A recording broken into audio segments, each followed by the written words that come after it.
بيبدأ الانمي بتاعنا في عالم غريب، بنلاقي فيه بوابات بتظهر من بعد تاني، وبنعرف ان البوابات دي بتطلع منها وحوش وكائنات شريرة، وبنعرف ان الوحوش دي بتدخل جوه عالم البشر وبتحاول تقتل البشر، ولكن بسبب قتال البشر والوحوش خلى البشر يمتلكوا قوة سحرية، ولكن القوة السحرية ديت ما كانتش مع الناس كلها، كانت مع جزء ضئيل منهم، وتسموا في الاخر بالصيادين. والصيادين دول بقى يا صديقي ليهم ترتيب، يعني يا صديقي اضعفهم هو الدي واعلاهم هو الاس. يعني يا صديقي انا هقولهم لك تنازليا كده: الاس، بعد كده الاي، بعد كده البي، وبعد كده الجيم، وبعد كده اخر حاجه واللي هي الدي. وعلى مدار السنين بقى يا صديقي فضلت البوابات دي تتفتح في العالم، ولما البوابات دي بتتفتح بيحاولوا الصيادين ان هم يقتلوا الوحوش اللي فيها. ولكن يا صديقي اصحاب الصيادين اللي هم عندهم رتبه قليله، واللي هم صديقي زي ما قلت لك اللي هم الدي او الجيم او البي، كانوا بيعانوا في القتالات وكانوا بياخدوا جروح كتيره، واحيانا كانوا بيموتوا لان قدرتهم السحريه كانت ضعيفه جدا. فبيجي بقى الصيادين اللي هم اقوى منهم زي ما قلت لك يا صديقي زي الاي والاس بينقذوهم وبيستمروا في القتال وبيهزموا الوحوش.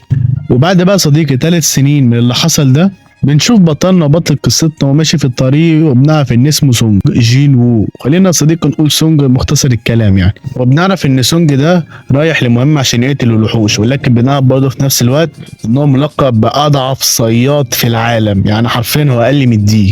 وده بقى صديقي اللي خلاه محبط جدا، وما كانش عارف برضه ازاي يقوي نفسه عشان يطلع في الدرجة بتاعته. غير اصلا يا صديقي ان مفيش اي طريقة بتخلي الصياد يزيد قوته معروف في العالم ده، ولكن هو بيفكر في نفس الوقت. بتيجي البنت صاحبته اللي اسمها جوهي، وبنعرف ان جوهي عرفت ان كان سونج كان في مهمة قبل كده وتعور ودخل في المستشفى، وده اللي خلى جوهي تزعل منه جدا. بتقول له بعديها ان انت مش لازم تروح من المهمات دي عشان انت ضعيف جدا ومش هتقدر تنقذ نفسك. فساعتها بقى بتضم الواد سونج وجوهي للصيادين التانيين عشان ينفذوا المهمة. ولا صديقي المهمة دي عبارة عن غارة على الوحوش الضعيفة في بوابة من بوابات المفتوحة، والهدف يا صديقي من الغارة ديت ان هم يقتلوا زعيم الوحوش اللي فيها. فعلا بدت المهمة وراحوا للبوابة اللي كان فيها بوابة ضعيفة جدا، يعني تقريبا من مستوى الدي.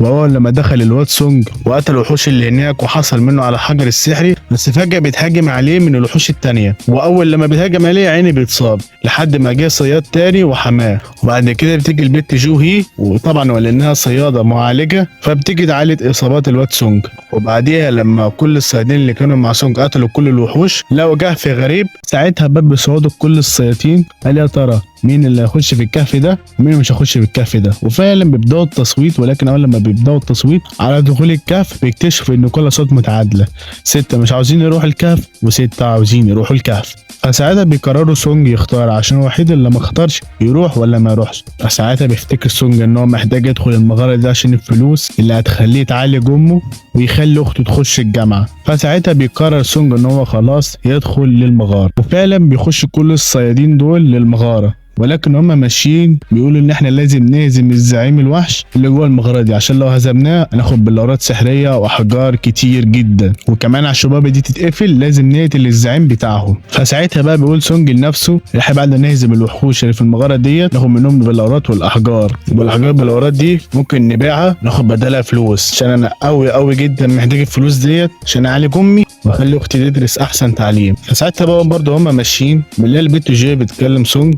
بتقول له انت غلطان في القرار اللي انت عملته ده عشان القرار ده ممكن يقتلنا. فساعتها بتقول له خلاص انا سامحتك بس بشرط عاوزك تعزمني على اكل.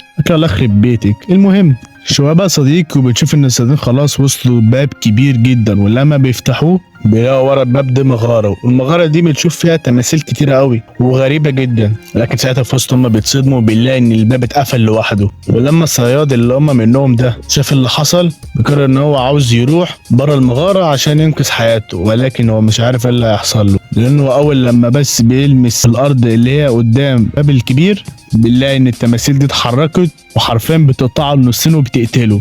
فبعدها بنلاقي ان سونج وكل الصيادين اللي معاه بيترعبوا من المنظر البشع اللي شافوه قدامهم بعينيهم ديت. وساعتها بقى في نفس الوقت بنلاقي ان التمثال الكبير في لحظه بيتحرك عليهم وبيضرب عليهم اشعه، ولكن في نفس الوقت بيحس سونج بالليزر اللي جاي عليهم، فبيقول للصيادين اللي معاهم بينبطحوا. فعلا بينبطحوا وبيتفادوا كلهم الضربه، ولكن للاسف بنلاقي ان واحد منهم مات، وبنلاقي برضه ان قائد الصيادين دول دراعه اتقطعت، يعني حرفيا لولا انذار سونج كان زمان كلهم مقتولين دلوقتي. فساعتها بقى بتشري الرعب والهلع بين الصيادين، وكانوا كلهم بيفكروا ازاي يهربوا من المكان ده من غير ما التمثال الكبير يلاحظهم او يقتلهم. فساعتها بيقول لهم القائد بتاعهم ان انا قريت على اللوحه اللي ماسكها التمثال ده الوصايا اللي انت اول لما تخش للمكان ده. الوصايا دي بتقول ان انتوا لازم تحاولوا للحاكم تشكروه وتثبتوا ولائكم ليه. فساعتها بيقول لهم سونج ما دام كده بقى لازم ننحل التمثال الكبير، وفعلا بالله ان الصيادين كلهم بيسمعوا كلام سونج وبينحلوا للتمثال. فساعتها بقى اول لما الصيادين كلهم بينحلوا للتمثال بنلاقي التمثال ما صدق بقى وبيبتسم ابتسامته الشريره، وبنعرف ان الابتسامه دي من اشهر واشهر الميمز والصور انتشرت عبر الانترنت في عالم الانمي. طبعا انا كده صديقي الابتسامه دي قابلت لك قبل كده في موقع التواصل الاجتماعي، واديك عرفت يا صديقي سبب الابتسامه ديت وايه الانمي اللي ظهر فيه الابتسامه ديت. المهم الحركه دي بقى صديقي ما خلتش التمثال ان هو هجموم، ولكن خلت التمثال يقوم ويتحرك. فساعتها بالله ان التمثال برق اكتر واكتر للصيادين وسونج برضو. فساعتها بيقول سونج ليهم احنا لازم ننفذ الطلب الثاني من الوصيه ولا لازم نشكر الحاكم. فساعتها بيجي صديق من الصيادين دول وبيقولوا ان انا رحت اماكن كتيره في العالم وعارف ازاي نشكر الحاكم ده. ساعتها بيقعد بقى يقول ادعيه للشكر، ولكن تمثال مش بيهمه وبيقتله في الاخر. فساعتها بقى بيترعبوا كل الصيادين باللي يشوفوه وبيحاولوا يهربوا من التمثال، ولكن بنلاقي ان التمثال ده ما بيشوفش قدامه وبيقعد يدس وبيقعد يدهس في اي صياد بيشوفه قدامه، لحد بقى ما الواد سونج وبيجري مع البت جوهي. فساعتها بتجيله الفكره ايه بقى هي الفكره دي بقى صديقي، ان كل صياد يروح على المكان بتاعت آلات العزف ديت وبكده يقدروا يشكروا الحاكم. فساعتها بيروح كل صياد على المكان اللي فيه التمثال اللي هو بيعزف، ولكن اول لما الواد سونج والبت جوهي وقفوا هما الاتنين على التمثال مش بيلاقوا ان هو بيتحرك. فساعتها بيعرف ان سونج لازم شخص واحد هو يقف على التمثال. فساعتها بيسيب البت جوهي على التمثال وبيروحوا على التمثال التاني، ولكن للاسف بنلاقي ان التمثال الكبير لحق الواد سونج جينو وبنلاقيه بيدوس عليه، ولكن الحمد لله كانت سليمه بس رجله اتقطعت للاسف. بس هو برضه كده وصل للمكان اللي فيه التمثال اللي بيعزف. فساعتها لما بيسمع التمثال الكبير الاغاني اللي بتحصل ديت بيهدى كده شويه وبيرجع يقعد تاني. فساعتها بيقول سونج لنفسه ان العزف ده هو الشكر للحاكم، كده خلصنا طلبين من الثلاث طلبات اللي في الوصيه. فساعتها بقى بتيجي البت جو هي عشان تعلق رجل الواد سونج، لكن هي مش هتقدر تعالجه كاملا عشان بعدها بتنزف من كل حته عشان هي لسه صياده ضعيفه. فساعتها بقى صديقي في نفس الوقت بنلاقي ان الصيادين كلهم بيلاحظوا ان في مذبح طلع من وراهم. اول لما بيشوف سونج المذبح ده انا عارف المذبح ده هو ايه. المذبح ده قريته في الاساطير انه لازم تحط فيه ضحيه عشان في ولاء للحاكم، وده معناه صديقي ان احنا لازم نضحي بحد من الصيادين اللي معانا علشان نقدم ولاءنا للحاكم. وده معناه برضه صديقي ان لازم واحد يضحي بحياته عشان الباقي يتم انقاذه، وبكده بنقدر نحقق الطلب الثالث من الوصيه. وفعلا راحوا كلهم للمذبح ولكن كانوا مش عارفين يضحوا بمين. وساعتها بتشوف ان كل التماثيل بتتحرك عليهم كلهم وهم في المذبح. فساعتها بيترعبوا الصيادين اللي بيشوفوه وبيقرروا يهربوا واحد ورا واحد ورا واحد. طبعا هتقول يا صديقي ازاي هربوا الباب مفتوح؟ هقول لك يا صديقي هم خلاص حققوا الثلاث شروط بتوعت الوصيه فكده قدروا ان هم يهربوا. فساعتها بقى بيفضل القائد بتاعهم والواد سونج والبت جوهي. فساعتها بيقول سونج للقائد خد البت جوهي وهربوا من هنا انا هضحي بنفسي. فساعتها البت جوهي رفضت تسيبه وبتقول له ان انا هموت معاك وهاجي معاك. فساعتها بيجي الواد سونج بيديلها الحجر ده وبيقول لها خدي حوالين لي فلوس وعايزين نفسك على اكل. ساعتها بقى بيجي القائد بتاعها وبيضربها ضربه بتخليها يغمى عليها وبياخدها بالعافيه وبيهرب بيها مره المكان. ساعتها بقى بالله ان سونج بس هو الوحيد اللي قدام كل التماثيل ديت لوحده، وبيقول في نفسه ان مهمتنا هنا في الغاره ديت ان احنا نقتل الوحش وناخد الجوائز اللي فيه، ولو الوحش اتقتل فالمغاره بتتقفل، ولكن لو الوحش ما اتقتلش وهو لسه في المغاره فختمها بيتكسر وبنلاقي ان الوحوش اللي كانت في المغاره دي بتطلع للعالم الحقيقي. ده معناه صديقي ان بعد 7 ايام لو التمثال ده ما اتهزمش فده معناه ان التمثال هيطلع بتماثيله للعالم الحقيقي وهيدمره. واظن انت شفت يا صديقي قوته كانت عامله ازاي. فساعتها برضه بيقعد واد سونج يفكر في اخته وامه المريضه اللي محتاجين للفلوس بتاعت المغارات دي دلوقتي،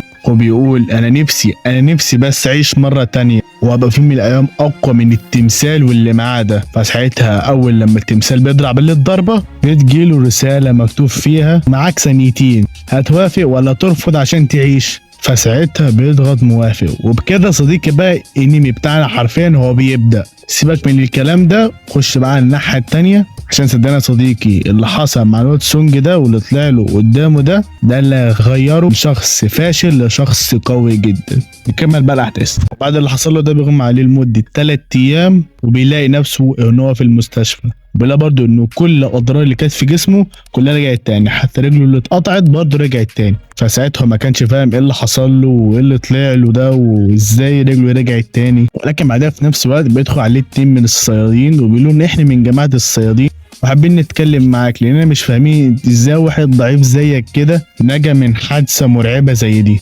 خصوصا ان احنا اول لما بعتنا الصيادين للكهف اللي انت كنت فيه ما لقيناش هناك مغاره ولا حتى تمثيل اللي كان فيها، ولسه لحد دلوقتي احنا مش فاهمين ازاي هم اختفوا. بقى كصيادين اعتقدنا اللي خلاك ترجع تاني هو الاستفاقه التانيه، والاستفاقه دي يا صديقي لو حصلت لك مرة تانية فمعناه ان قوتك بتزيد اكتر واكتر. فساعتها بيجيبوا جهاز عشان يقيسوا قوته لو قوة اكتر واكتر ولا لا، ولكن للاسف بيلاقوا انه اول لما بيقيسوا قوته بيلاقوها ضعيفة جدا. ساعتها بقى بيستغربوا الصيادين اكتر واكتر من اللي هم شافوه. ولكن بيروح بقى للواد سونج وبيلاقي ظهر قدامه برضه رسالة نفس الرسالة جات له اول لما كان في المغارة، وبنعرف الرسالة دي كانت من النظام. وعارف برضه سونج ان الرسالة دي ما بيشوفهاش حد الا هو بس، هو الوحيد اللي بيشوف الرسالة. بس حتى كان مضمون الرسالة ان النهارده لازم تزود قوتك وتعمل تمارين، ولو ما عرفتش تعملها في الوقت المحدد ده فهنجيب لك عقاب شديد جدا. فساعتها واد سونج مش بيهتم وبيقول ايه ده يا عم، اكيد يا عم ده هزار يا عم واي كلام.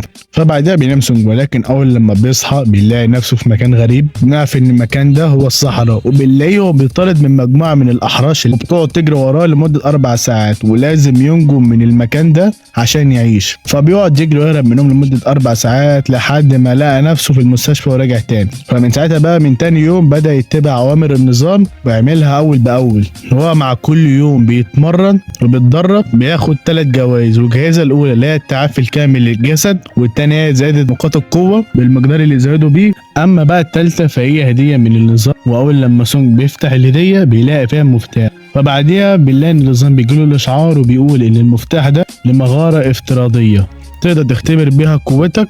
كان المغاره ديت عند محطه المترو. فبيروح فعلا الواد سونج محطه اللي هناك وفعلا لقى المغاره وبيفتحها بالمفتاح اللي خده من النظام. ولكن اول ما بيدخل المغاره دي 3 وحوش بيهاجموا عليه، ولكن هو في الاخر بيتفاداهم. فبعدها بيقتلهم واحد ورا التاني، فبيحس بعدين ان خلاص قوته كده زادت. فبعدها بيخرج له ذئب اقوى من الوحوش اللي واجهها سونج وهاجم عليه وعوره في الاخر. ساعتها بيجي الواد سونج على الذئب ده بسرعه وبيضربه بسلاحه، ولكن بنعرف ان السلاح ده ما بتاثرش فيه. فساعتها بيجي الواد سونج بيفتح المخزن بتاعه فبيلاقي فيه سيف، وفعلا بياخد السيف ده بيهاجم بيه الذئب وفعلا بيقتله بضربه قاضيه. فبعدها بيجي معاهم برضو 3 ذئاب غير الذئب اللي هو قتله، فبيهاجم عليهم سونج هو كمان وقتل واحد منهم، ولكن التاني بيمسك في السيف ولكن في الاخر قدر سونج ان هو يقتله. اما التالت اول لما شاف سونج بالقوه ديت فهرب.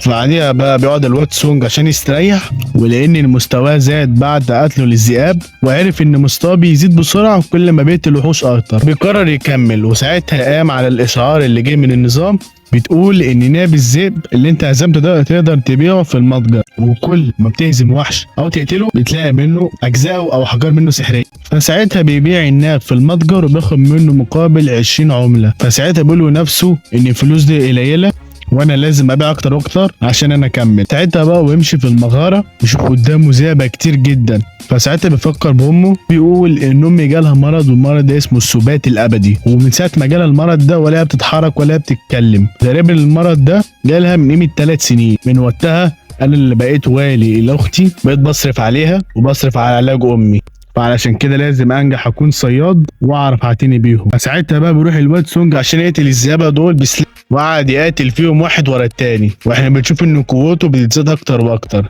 وبعد ما بيخلص على الذئابه كلهم بنلاقي ان مستواه زاد جدا جدا في النظام، وبالمره برضه بيزيد نقاط القوه بتاعته. فبعديها بقى بيروح الواد سونج اللي زعيم المغاره واللي بيلاقيه ثعبان كبير وبنعرف ان اسمه ملك المستنقع. فساعتها بقى بيهاجم ملك المستنقع على الواد سونج ومش بيديله اي فرصه، واول لما بيهاجم عليه بيكسر السيف بتاعه وفضل يقعد يضرب بسرعه على الواد سونج. وكان سونج اصلا كان ما يقدرش يجري، كان قادر يدافع عن نفسه بالعافيه، ولكن وهو بيدافع عن نفسه وقف بيقول انا مش هقدر ابقى ضعيف تاني، لازم ابقى قوي جدا. فساعتها بيغضب الواد سونج وبنلاقيه بينط على تعبان ملك المستنقع وبيمسك بايديه السلاح وبيقعد يقطع في جسمه لحد ما قضى عليه تماما. فبعدها بياخد حاجات كتيره بيحطها في المخزن، وبكده بتخلص المهمه في المغاره وبيخرج من المحطه. ولكن هو برضه يلاقي ان في طوارئ، فساعتها بيسال الجندي اللي هناك وبيعرف ان في بوابه انكسر الختمه بتاعتها وطلع منها وحش. لو ايه كمان مش اي وحش، ده زعيم الوحوش اللي في المغاره، مفيش حد قادر ان هو يهزمه. فبيجي الواد سونج بيسيب الجندي وبيروح لمكان الزعيم ولقى فيه الصيادين اللي كان بيقاتلوا زعيم الوحش. ولكن بنعرف ان الصيادين دول كانوا رتبتهم قليله. لو ايه كمان كان مع الصيادين دولت البت جويا صديقه لو انت فاكرها عشان تعالجهم، ولكن هي للاسف كانت مش بتقدر تفعل قوتها علشان هي كانت لسه من الصدمه اللي حصلت في المغاره. فبيجي سونج ويقرر ان هو يساعد الصيادين دول ويقتل الزعيم، وفعلا بيحدف بسيفه على الزعيم وبيقتله في الاخر، وبكده الصيادين هزموا الوحش بسهوله. فساعتها بيمشي الواد سونج من غير ما حد يعرف اللي هو عمله، ولكن بيطلع البنت جوهي وبتعرف ان هو كان موجود. مع الايام ومع التدريبات اللي كان بياخدها الواد سونج جين وو، بنلاقي ان الواد سونج بقى عنده عضلات وبقى عنده 6 باكس وخربانه معاه، وبنلاقي برضه ان البنات كلها بقت اعجبت بيه. ايوه يا عم يا حظك. فساعتها بقى بيخرج بقى من المستشفى وبقى بيدور على المهمات يعملها عشان ياخد منها فلوس، لحد بقى ما الصياد من رتبه سي اسمه دون سوك قال له دون سوك احنا فرقه صيادين مكونه من 6 افراد ومحتاجين برضه فرد زياده، فرد كمان يلم معانا المكاتب عشان نغزو المغاره ديت، لان قوانين غزو المغاره بتقول ان انت عشان تغزو المغاره لازم يكون معاك 8 اشخاص بس. فهنخليك انت يا سونج انت تجمع جواز وتشيل يعني الاحمال بتاعتنا يعني عشان انت من رتبه ضعيفه جدا. لو ايه كمان جبنا معاك واحد وصياد، اسم الصياد ده هو جين هو، وده ساعدنا في القتال. فاظن عارف ان جين هو ده راجل ابوه غني ومن عيله اثرياء يعني. فبعدين بيدخلوا كلهم للمغاره، ولما مشوا شويه بنلاقي ان سونج كان مستغرب بيقول ازاي فريق الصيادين بتاع دونج تون ده ما عندهمش صياد معالج. فبيحس سونج ان في حاجه مش مطمناه والموضوع فيه ان، ولكن فجاه بيحس ان في وحوش حشرات بتهجم عليهم. فساعتها بيبلغ الفريق ان في وحوش هتيجي عليهم، وفعلا بيلاقي الوحوش نزلت عليهم من فوق وقعدوا يقاتلوا فيها. وسونج هو بيتابع الفريق بتاع دون سوك بيقول لهم ان هم كانوا منظمين وكانوا سلسين في القتالات بتاعتهم. وبعدها بشويه بنلاقي ان الفريق بتاع اسمه سونج دونج ده خلص من هزيمه الوحوش واتجه لغرفه الزعيم. واول لما بيدخلوا عنده بيلاقوا ان الزعيم نايم، ولكن بيلاحظوا ان جنبه مليان مليارات البلورات السحريه. فبيفرع بعدها الواد دون سونج ده، فبيقول للواد سونج خليكم هنا عمال ما تجيب ادوات الحفر عشان ناخد من البلورات هنا. وبعدها بيمشي الفريق بتاع الواد اللي اسمه دون، ولكن بنعرف ان واحد من فريقه قفل الباب على سونج واللي معاه عشان يحاربوا عندهم هو الزعيم، وده عشان سونج وجين هو يقعدوا يقتلوا الزعيم ويموتوا هم كمان، يموتوا الزعيم في نفس الوقت، باقي الفريق ياخدوا البلورات السحريه كلها. فساعتها بيقول جين وو للواد سونج ان طلع فريق الواد دون ده خاينين قوي وغدروا بينا وسابونا قدام الزعيم. فبيرد عليه سونج بيقول له ان انا كنت حاسس ان في حاجه غلط هتحصل في الموضوع ده، ولكن سيبك اللي بيحصل ده، وهدفنا دلوقتي ان احنا لازم نطلع من المغاره دي حيين ونقتل الزعيم ده. رجع انت بقى كده يا صاحبي ورا وانا هقضي عليه لوحدي. فساعتها بيستغرب جين وو بيقول ده عليه ازاي وانت مستواك ضعيف جدا. فساعتها بيقول سونج لنفسه جين معاه حق، بس انا لازم احاول اهزمه عشان انجو من هنا. فبيستعين سونج بسلاح من المخزن اللي معاه وراح بيه هاجم على الزعيم، وكانت هجمته كانت سريعه جدا. واول لما بيشوف جين حركات الواد سونج بيتفاجئ وقال اكيد الواد سونج ده مش رتبه ضعيفه، ممكن يكون من رتبه قويه زي الاي او الاس. فبيكمل الواد سونج هجوم على الزعيم ولكن ما بيقدرش ان هو يسيبه. فبعدها بنلاقي ان الزعيم بيهاجم عليه بحمض من بقه، ولكن سونج بيتفاداها. فبعديها بيستخدم الخنجر اللي كان في المخزن وانطلق عليه باقصى سرعه عنده، وحاول مره كمان ان هو يسيب الزعيم وبرضه ما نفعش. وقع الزعيم وكان هيقتله، بس لحسن الحظ ان كان مع سونج التعافي، وبيقدر بالتعافي ده يشفي كل جروحه والامه. فبعدها بسرعه بينط على الزعيم وقعد يصيب بيه الخنجر اكتر من مره لحد ما قدر يقضي على الزعيم. فبعدها بخد منه بقى حجر السحري. بنشوف ان الواد جين هو بقى خايف من سونج وقال يا حبيبي اعتبرني من صاحبك المساعد وهعمل لك اي حاجه انت عاوزها. ولكن هو بيتكلم بنلاقي ان فريق دون سوك نزل عليهم من فوق وما كانوش مصدقين ان صيادين ضعفاء زي دول يقدروا يهزموا زعيم المغاره ده.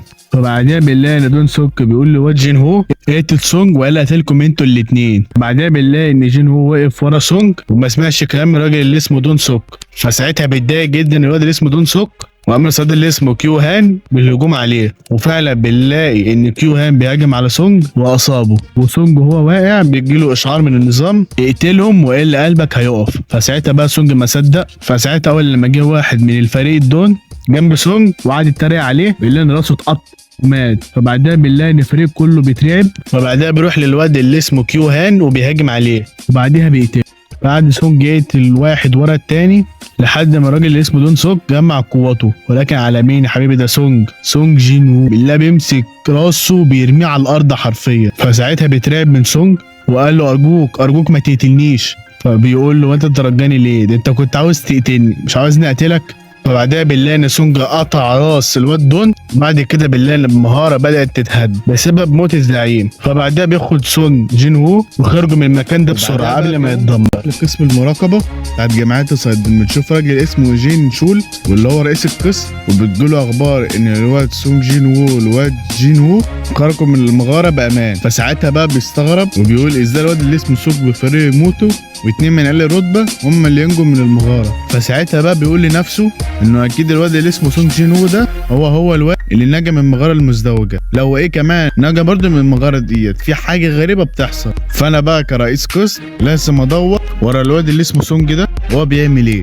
وبعدها بنروح بقى للواد اللي اسمه دون سوك واللي هو صديق يبقى اخوه اللي اتقتل من سونج جين وو لو فاكر عنه صديق، وبنلاقي جات له اخبار ان اخوه مات بسبب جين وو وسونج جين وو.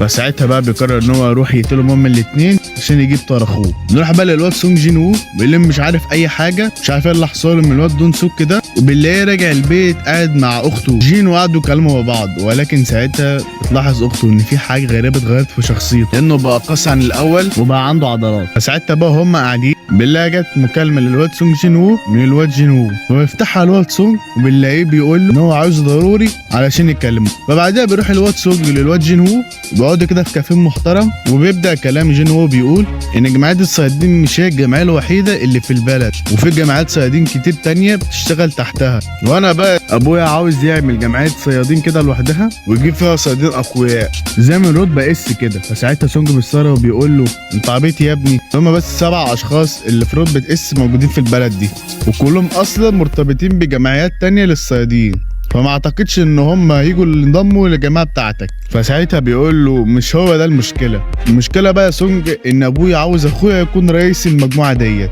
وعلشان كده انا جبتك هنا عشان تخلينا رئيس الجماعه بتاعت الصيادين دي. بس عشان اكون رئيس لازم انا وانت يا سونج نقتحم 20 مغاره ونهزمها، عشان كده جبتك عشان انا مش عارف بالاساس ان انا هعمل المهمه ديت لوحدي، فارجوك خليك معايا ونكون فريق ونهزم ال20 مغاره، وفي المقابل هديك فلوس كتيره جدا. فساعتها بيقول له سونج بكل برود ان انا مش موافق وانا موضوع الفلوس ده ما يهمنيش. فساعتها بيمشي سونج وبيسيب جين وو.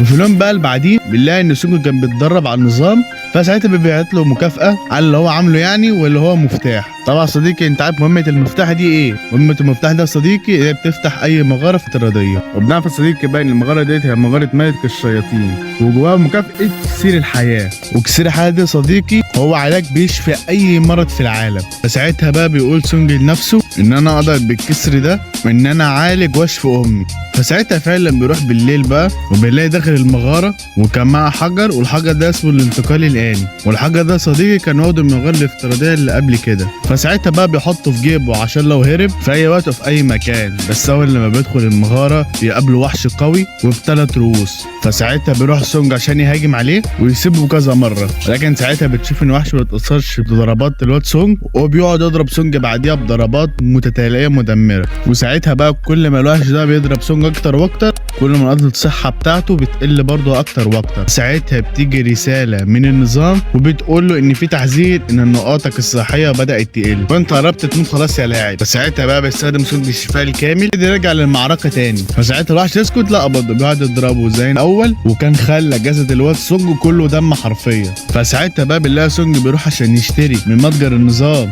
3 قوارير شفاء عشان ترجع اجزاء من صحته، واستنى لما الوحش يرجع لطبيعته.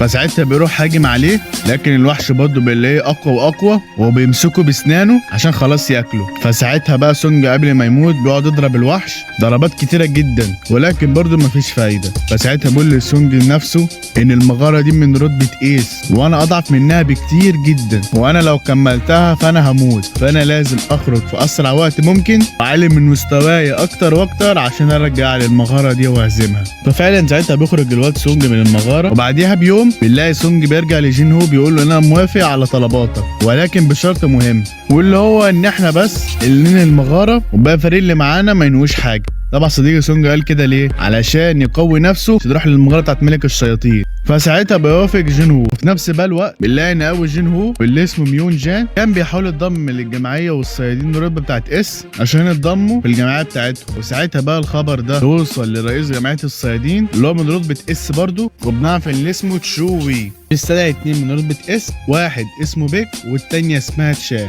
وبيقول لهم ان انتوا حاولوا ترفضوا الطلب بتاع الراجل اللي اسمه بيون جان باي طريقه من الطرق وتفضلوا في مكانكم، علشان انا دلوقتي بحاول اطور جمعيه الصيادين عشان يبقى عندنا صيادين اقوى واقوى، وده اللي خلينا نبقى اقوى جمعيه صيادين في العالم ونقدر نغزو اي مغاره، علشان انا عمري ما هنسى اللي حصل في جزيره جينو. طبعا يا صديقي اللي حصل في الجزيره ديت ده اللي احنا هنعرفه قدام. نروح بقى على الناحيه الثانيه بنلاقي الواد سونج جاله رساله من الجمعيه علشان يروح لمهمه مغاره، والمغاره دي رتبتها الدي، فبيروح للمغاره دي ولكن اول لما بيروح بيتفاجئ لانه ان شاف نفس الفريق اللي هو كان معاهم في المغاره اللي كانت فيها التماثيل، المغاره المزدوجه اللي فاكرها يا صديقي. وبرده بتشوف مع الفرقه ديت البت اللي اسمها جو هي وبتشوفها بتسلم على الواد سونج. فبعد مده من الزمن بنلاقي ان جالهم صياد من قسم المراقبه اللي في جمعيه الصيادين، وبنعرف ان اسمه كان جهو، وبنلاقيه معاه 3 صيادين كانوا في السجن، وبيقول لهم ان ال3 صيادين دول هيكونوا خد رساله للعدد اللي نغزو فيه المغاره. ولو مش فاكر يا صديقي ايه قوانين غزو المغاره، فهي يا صديقي اقل حاجه عشان تغزو المغاره هم 8 اشخاص بس، وبيقول لهم برضو ان انا كمان هبقى معاكم عشان اشرف عليكم. فساعتها بيحس سونج ان في حاجه غريبه بتحصل، ولكن بعديها كلهم بيخشوا المغاره، وساعتها بقى هم كلهم داخلين بيلاقوا 3 كهوف جنب بعض. فساعتها بيتقسموا ال3 فرق، سونج وجو هي والقائد بتاعهم اللي كان في المغاره يا صديقي في الاول واللي حابب افكرك باسمه واسمه يول في الكهف الاول، وفي الكهف الثاني الواد كينج وال3 مساجين. اما بقى في الكهف الثالث فدخلوا 2، واحد اسمه كيم والتاني اسمه كي. نروح بقى للواد كينج باللي بيقول في نفسه ان انا جايب ال3 مساكين دول عشان اقتلهم. طب ليه هيقتلهم؟ لانه من شهر واحد جاله راجل وقال له ان 3 مساكين دول اعتدوا على بنتي وراحت في اكتئاب شديد وبعد كده انتحرت وعشان كده اتسجنوا، فطلب من الراجل ده ساعتها ان انا اقتلهم بمقابل فلوس كتيره. ساعتها وافق، جابوا للمغاره ديت عشان يقتلهم، وفعلا بنلاقيه بيقتل ال3 مساجين دول، ولكن اول لما بيقتلهم كانش يعرف ان الكهف بتاعه متصل بالكهف اللي كان فيه كيم وكي. وساعتها الاتنين دول بيشوفوا اللي عملوا كينج، فساعتها ما بيصدقوا بيهاجم عليهم، ولكن في نفس الوقت بنلاقي ان سونج بيسمع صوت صريخهم ويقرر ان هو يروح للاتنين دول، وبياخد كمان معاه بالمره البت جو هي والقائد بتاعهم. ولكن اول لما بيروح للواد كينج بنلاقي انه كيم مقتول وكيم خلاص بيحتضر. فساعتها قبل ما يموت بيقول للواد سونج ان انا اسف ان انا سبتك في المغاره المزدوجه وسبتك تقاتل لوحدك، فبيريح ضميره وبعدها بيموت. ولكن فجاه بتشوف الواد كينج وبيهاجم على البت جوهي، فساعتها بيقف قدامه القائد بتاعهم بيقول لهم ابعدوا انتوا انا هواجهه. فساعتها بياخد السيف بتاع الواد كيم الله يرحمه وبيروح يهاجم على الواد كينج، ولكن ساعتها بتشوف قوه الواد كينج بنلاقيه كان قوي جدا وكان سريع لدرجه ان هو اصاب اصابات كتيره للقائد، تيجي البت جوهي وبتعالجه في الاخر. فساعتها فضلوا قتلوا مع بعض لحد ما القائد وقع، كان كينج لسه هيقتله، ولكن ساعتها بيتدخل الواد سونج جين وو بيحمي القائد بتاعهم اللي اسمه ويل. فساعتها بيحاول ويل ان هو يساعد سونج جين وو وبيستخدم سحر النار على الواد كينج، ولكن السحر ده بيفشل في الاخر. فساعتها كينج بيقف قدام سونج جين وو وبيقول له سونج انت ليه عملت كده؟ ليه بتحاول تقتل الناس؟ فساعتها بيرد عليه بكل رضا وبيقول له ان انا بحب اقتل الناس، بستمتع لما اشوفهم بيموتوا. فساعتها سونج بيتضايق قام راح يهاجم عليه، فساعتها يتم بيتقاتلوا بعض وبيلاقي ان كانت سرعتهم وقوتهم بتساويه في القتال.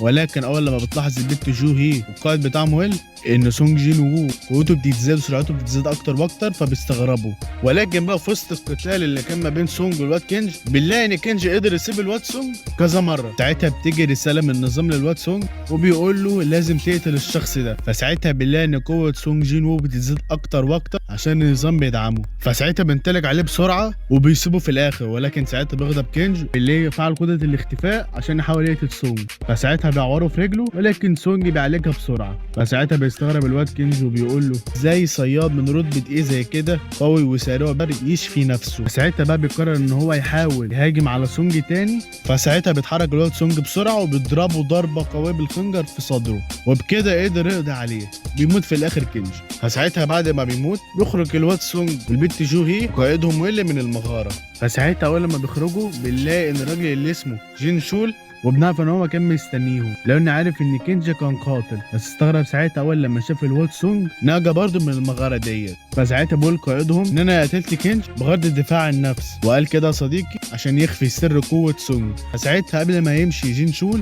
قال لي سونج احذر لان هوانج اللي انت قتلته اخوه بقى اسمه دون سوك، ودون سوك ده من رتبه اس وهو بيدور عليك دلوقتي وعاوز يقتلك عشان تم من اخوه، وصدقني انت مش هتقدر تواجهه. فبعديها بقى بالليل بنلاقي الواد سونج كان خارج مع البنت جو، كان الدنيا اخر قلصته. وبنلاقي بعدين البنت جو هي بترجع باللورة اللي ادالها سونج في اول الانمي لو انت فاكر يا صديقي، وبتقول له ان انت اتغيرت قوي بس انا لسه ما اتغيرتش، مع ان صيادة معالجة من رتبة بي لكن ما بقدرش ادخل مغارات من مستويات عالية زي الاي والاس، وعلشان كده انا قررت اعتزل واسيب شغلي كصيادة، ولو عايزني في اي حاجة فانا جنبك ومعاك. فساعتها سونج بيقول لها انت حر في اختياراتك، بتملك التوفيق والنجاح، يلا احسن. وفي اليوم بقى التاني بقى صديقي بالله الواد سونج راح لجينو عشان يبداوا مهمتهم. ساعتها بالله مع سونج حجر التخفي اللي خده بعد ما قتل كنجي لو فاكر. فعلا بيبدا الواد سونج الواد جينو ان هو يغزو ل 20 مغاره، وكانت كل المغارات كلها من مستوى السي، وكانوا سونج والواد جينو بيدخلوا المغاره بيخلصوا عليها لوحديهم، كان بيسيبوا الفرق الباقيه بره المغاره. والفريق ده صديقي كان مكون من 6 اشخاص، وده في المقابل فلوس جينو بيدفعها لكل واحد فيهم. وفضل جينو كل يوم يشتري مغاره ورا مغار من مستوى السي. سونج كان بيخلص المغاره ديت وكان مستواه كان بيزيد اكتر واكتر، لحد بقى ما النظام في يوم من الايام بعت له اشعار، وموجز الاشعار ده بيقول ان انت خلاص وصلت للمستوى المطلوب، لازم تجهز مهمه تغيير الوظيفه. فساعتها بقى بيقرر سونج ان هو من بكره هيحاول يجتاز مهمه تغيير الوظيفه. فساعتها بيخرج وبيقول لجينو ان احنا بكره مش هنقدر نغزو اي مغارات. فساعتها جيني بيقول له ليه بس كده؟ ده انا اشتريت 3 مغارات من مستوى سي، اسيبهم بكره ولا ابيعهم؟ فساعتها بيقول له سونج لا ما تبيعهمش وما تشتريش مغارات تانية. وعلى الناحيه التانيه بقى لا في جمعيه الصيادين اللي اسمها جمعيه النمر الابيض بنلاقي ان كان في صياد كان بيتابع كل المغارات اللي كانت من مستوى سي، لانه كان عاوز يشتري اي مغاره منهم للصيادين بتوع جمعيه النمر الابيض، وكان مستغرب ان الواد اللي اسمه جينهو اشتراها كلها. واستغرب برضه لما عرف ان الواد سونج كان معاه، ومن هنا بدا يشك وقرر ان هو يبحث ورا الموضوع ده. فساعتها بقى بيبحث ورا الواد سونج وعرف عنه كل حاجه، فبيقرر ساعتها ان هو ياخد مساعده واللي صديقي نعرف ان اسمه كيتيتش، وبيروحوا يشوفوا ولاد سونج. ولكن ساعتها بيتفاجئوا لما عرفوا من الفريق بتاعه ان هو بيدخل المغاره بيخلصها لوحده وبيرجع. فساعتها بيترعب وبيقول لنفسه ان دي معجزه ان انسان من رتبه ضئيله يقدر يهزم كل اللي في المغاره لوحده. وبعديها بقى بالليل راح للواد سونج في كافيه وطلب يقعد معاه، وبعد ما بيقعدوا بيقول له ان انا عايز اضمك لجمعيه النمر الابيض. فساعتها بيقول له سونج تمام، جين هو بيديني 3 مليار، لو هتعرف تدوني رقم اكبر من ده فانا موافق ان انا انضم للجمعيه بتاعتكم. فساعتها بيتصدم من الرقم المرعب ده وقال له خلاص تمام، حاول هستشير رؤسائي في الموضوع ده وهشوف وهرد عليك في الاخر. فساعتها بيقوم الواد سونج بيستعمل قدرة الاختفاء وبيعوره وبيقول له انت بتدور ورايا ليه ومين غيرك يعرف معلوماتي؟ فساعتها بيقول ان مفيش حد يعرف معلوماتك غيري انا والمساعد بتاعي كيتيتش. فساعتها بيظهر نفس الواد سونج وهو بيقعد قدامه وبيقول له ان انا مش عايز اي حد يعرف عني حاجه، وفي المقابل هديك 3 مغارات من مستوى سي 600 مليون، لان الواد جين هو هيشتريهم كالعاده طبعا، وانت مش قدامك ان انت غير توافق على الطلب ده لانك مش هتلاقي مغاره تانية. فساعتها بيوافق على العرض ده وحول الفلوس بعدها للواد سونج. وساعتها بقى بعدها بيوم بيروح للجمعيه بتاعت الصيادين وعرف ان الواد جين هو ما اشتراش ولا مغاره النهارده، وان الواد سونج ضحك عليه وبعت له رساله بيقول له ان انت بحثت وراه وعرفت معلوماتي وانا كمقابل خدعتك وخدت منك الفلوس، وبكده احنا نكون متعادلين فما تبحثش بقى ورايا تاني. فساعتها بقى في الوقت ده بنلاقي سونج راح كده لمكان عشان ينفذ مهمه تغيير الوظيفه. فساعتها بيقبل المهمه وبيخش جواها وبيلاقي نفسه انه في المغاره، ولكن جاله اشعار من النظام بيقول انت مش هتقدر تفعل الشفاء ولا اي دوات من الدواء. فساعتها بقى وهو ماشي طلع عليه وحش مدرع وحاول سونج يسيبه بالسيف بس ما فعش. فساعتها اضطر سونج ان هو يقطع راسه بايديه. فساعتها بقى بعديها بيجي وحوش مدرعه تانية كتير، منهم اللي هاجم هجوم عادي، ومنهم اللي استخدم التخفي وهاجموا منه، ومنهم اللي هاجموا بالسحر. ولكن ساعتها قدر الواد سونج القوي يقضي عليهم كلهم، وكان مقابل حصل على درع للجسد فبيرتديه في الاخر. فساعتها بيقعد يكمل وفتح باب كبير بيشوف من وراه وحش اسمه قائد الفرسان وبنعرف ان اسمه اجريس. وساعتها اول لما بيشوف اجريس الواد سونج اتجه حيته بسرعه كبيره جدا عشان يقتله. فساعتها بيتفاداها الواد سونج، فبعديها بيهاجم اجريس عليه. فساعتها بيهاجم اجريس وبنلاقيه دمر العمود اللي ورا سونج وبدا قتالهم. برغم ان سرعتهم كانت متساويه بس كان اجريس كانت ضرباته بتعمل ضرر اكبر بسبب قوته التدميريه. وفجاه وقف ورمى سيف وبدا يهاجم بعديها على سونج بايديه ويكسر بيها المكان. وساعتها بتشوف الواد سونج ما كانش راضي يصد الهجمات بتاعه الواد اجريس، والدرع اللي هو اصلا كان لابسه ما كانش ليه اي لازمه. ساعتها بيستعين مهاره السرعه من النظام عشان تسرعه. فعلا بنلاقيه كان سريع جدا، والقتال اللي كان ما بينه وما بين اجريس بقى اسرع واسرع. فساعتها سونج حاول كذا مره ان هو يصيبه بس ما فاش في الاخر. فساعتها بنشوف الواد اجريس وهو بيسيطر على المعركه وبيقعد يضربه ضرب كتير لحد ما بيحدفه في كل مكان وبيكسر بيه الجدران وبيترمي على الارض، لحد بقى سونج بنلاقيه منهوك ومش قادر ان هو يقاتل قدام الواد اللي اسمه اجريس. فساعتها بياخد سيفه عشان يقتله، وساعتها بنشوف الواد اجريس واخد سيف عشان يقتله. ولكن بنلاقي سونج جين وو ما بيستسلمش وصد هجمه السيفيه بتاعت اجريس ورمى السيف بعيد. فساعتها بيجري اجريس باقصى سرعه عنده، فبيجري الواد سونج باقصى سرعه عنده وبيحدفه في الجدار. فساعتها بقى في نفس الوقت بنلاقيه بيطلع الخنجر وبيضربه بيه كذا مره وبيقضي عليه، وبكده قدر سونج جين وو ان هو يهزم اجريس. فساعتها بقى بيكافئوا النظام وبيديله درع شفاف لراسه وشفاء جزء لجسمه، وبيديله كمان حجر الاني للانتقال في اي وقت عشان لو عاوز يمشي من المغاره ديت. ولكن ساعتها في نفس الوقت بنلاقي بقى ان صاد اللي اسمه شو جمع مجموعه الصيادين من رتبه اس، وانت عارف صيادين رتبه اس دي اقوى مجموعه، وكلم الرئيس الاعلى اللي جمعت الصيادين واللي اسمه جو، فقال له ان انا اخد الصيادين اللي معايا واروح مهمه استكشافيه للجزيره جيجو، لان انا لازم انظفها من بعد اللي حصل لنا فينا كصيادين في الجزيره ديت. فساعتها بيقول له الرئيس احذر من الجزيره ديت عشان هو مكان خطير جدا. فساعتها بيقول له شويه ما تخافش.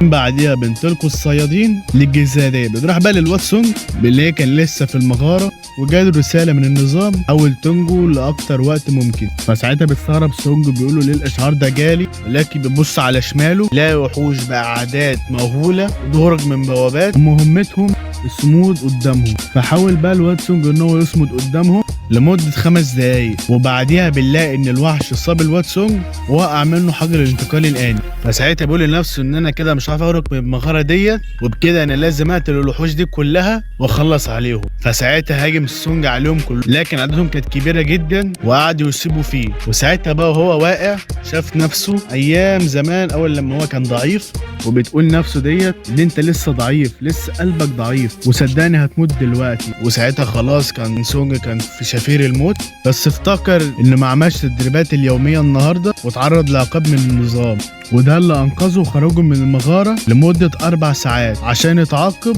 ويهرب من الاحراج.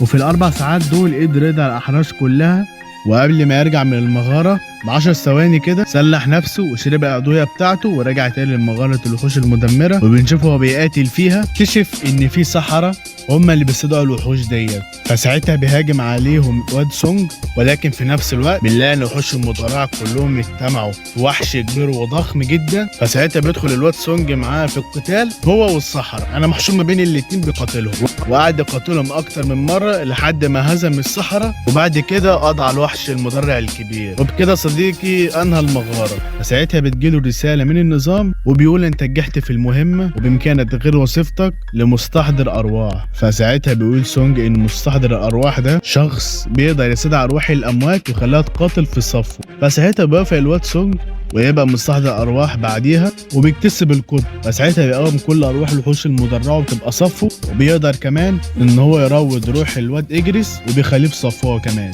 فساعتها بيقول لنفسه ان انا كده خلاص بقى عنده قوه لا يستهان بيها ومحدش يقدر يهزمني. وفي نفس الوقت بنلاقي ان شوي واللي معاه كانوا خلاص قربوا يوصلوا للجزيره. بنشوف بعديها رئيس جامعه الصيادين وهو واقف مع جين شول وقلقان لو الصيادين حصل لهم مكروه، يا ترى بقى اللي احسن للصيادين دول وايه مصير تطوير قوة سونج بعد ما خلاص بقى مستحضر أرواح. إيه اللي هيحصل مستقبل الصيادين؟ ما تنساش يا صديقي تدعمني بلايك كتير قوي، تفجر لي زر الاشتراك وتفعل زر الجرس عشان يجيلك إشعار بملخص الفيلم. وما تنساش يا صديقي تصلي على حبيبك النبي وتذكر ربنا، ويلا سلام.